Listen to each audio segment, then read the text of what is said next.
Bonsoir à tous et bienvenue dans ce point de l'actualité. Le Premier ministre Patrick Achi a inauguré ce mercredi la deuxième usine de ciment de la Société des cimenteries de Côte d'Ivoire à la zone industrielle de PK24. C'est la première du genre à capitaux 100% ivoiriens.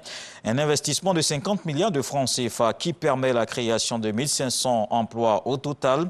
La capacité de production va doubler pour atteindre plus de 3 millions de tonnes par an. Le chef du gouvernement se réjouit de l'engagement de ce groupe ivoirien qui accompagne la Côte d'Ivoire dans le développement du pays. Je vous propose d'écouter successivement l'opérateur et le Premier ministre Patrick Achi. Le président Alassane Ouattara est une formidable aubaine. Tant son programme de construction d'infrastructures s'avère être une formidable locomotive pour l'ensemble du secteur des travaux publics et du bâtiment. Le temps est venu pour les Ivoiriens, pour les investisseurs ivoiriens, d'ajouter une corde à leur arc. Nous avons pensé que la part décisive que peut prendre l'industrie dans le développement du pays est telle que les investisseurs ivoiriens ne peuvent pas manquer à cet appel. Oui, plus que jamais, le président de la République encourage et le gouvernement accompagnera dans le cadre du programme des champions nationaux tous les Ivoiriens qui emprunteront ce chemin. Dans la même veine, nous encouragerons toutes les entreprises dans le pays qui accroîtront le revenu local de leur activité et associeront des acteurs nationaux compétents dans leur aventure dans une logique gagnant-gagnant.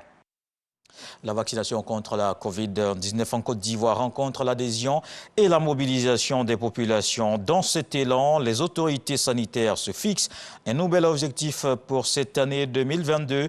Le ministère de la Santé, de l'Hygiène publique et de la couverture maladie universelle table sur 16 millions de doses administrées d'ici à fin juin. L'annonce a été faite ce matin par le directeur de cabinet au cours d'une conférence de presse.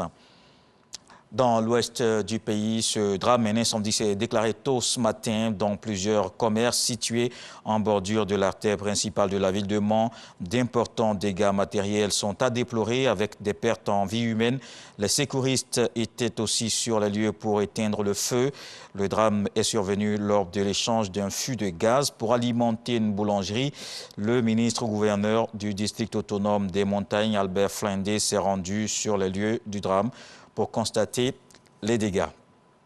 Dans le reste de l'actualité, au Burkina Faso, le lieutenant-colonel Paul-Henri Sandaogo Damiba a été investi ce mercredi président de la République par le Conseil constitutionnel, 3 semaines après avoir pris le pouvoir par un coup d'État. Il a prêté serment lors d'une cérémonie en direct à la télévision nationale.